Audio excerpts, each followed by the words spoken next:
بسم اللہ الرحمن الرحیم۔ لاکھوں درود پاک حضرت محمد صلی اللہ علیہ وسلم اور آپ صلی اللہ علیہ وسلم کی آل پر۔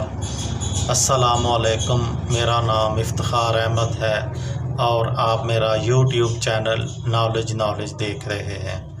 تاریخ پر ایک نظر کے سلسلے میں آپ کی خدمت میں آج 7 مئی اور 8 مئی کے واقعات گوشے گزار کروں گا۔ 7 مئی 2004 کو کراچی میں نماز جمعہ کے دوران امام بارگاہ میں خودکش دھماکے سے 10 افراد ہلاک اور 100 سے زائد زخمی ہو گئے۔ 7 مئی 2004 کو ہی چلی میں طلاق کو قانونی حیثیت حاصل ہو گئی۔ 7 مئی 1920 سوویت یونین نے جارجیا کی آزادی کو تسلیم کر لیا۔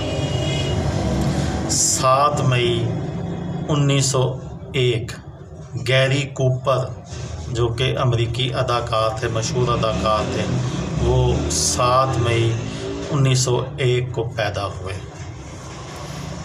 اور 7 مئی 2016 خرم زکی جو کہ صحافی تھے اور انسانی حقوق کے کارکن تھے، یہ ان کی وفات کا دن ہے 7 مئی 2016۔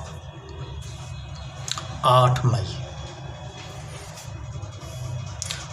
مئی 2008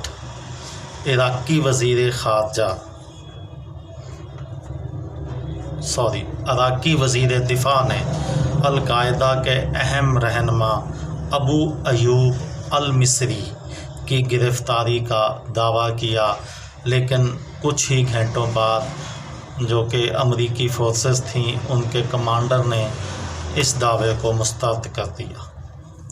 8 مئی 2006 ایرانی صدر محمود احمدی نژاد نے امریکی صدر جارج بش کو خط لکھا۔ امریکی صدر کو لکھا جانے والا یہ خط 27 سالوں میں کسی امریکی صدر کو کسی ایرانی صدر کی جانب سے لکھا جانے والا یہ پہلا خط تھا۔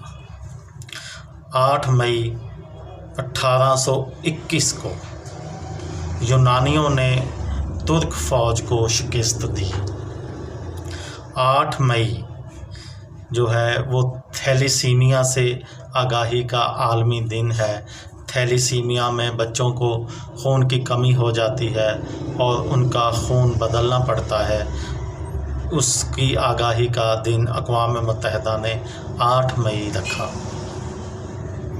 اور 8 مئی 1948 کو ہی یوم ہلال احمر یا ریڈ کریسنٹ جو ہے وہ بھی منایا جاتا ہے۔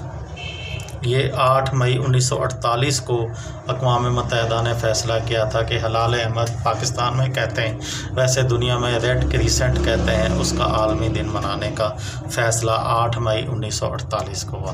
یہ تھی میری آج کی ویڈیو۔ کسی دوست کو، کسی بھائی کو، کسی بہن کو اس سے فائدہ ہو تو مجھے دعاؤں میں یاد رکھیے گا۔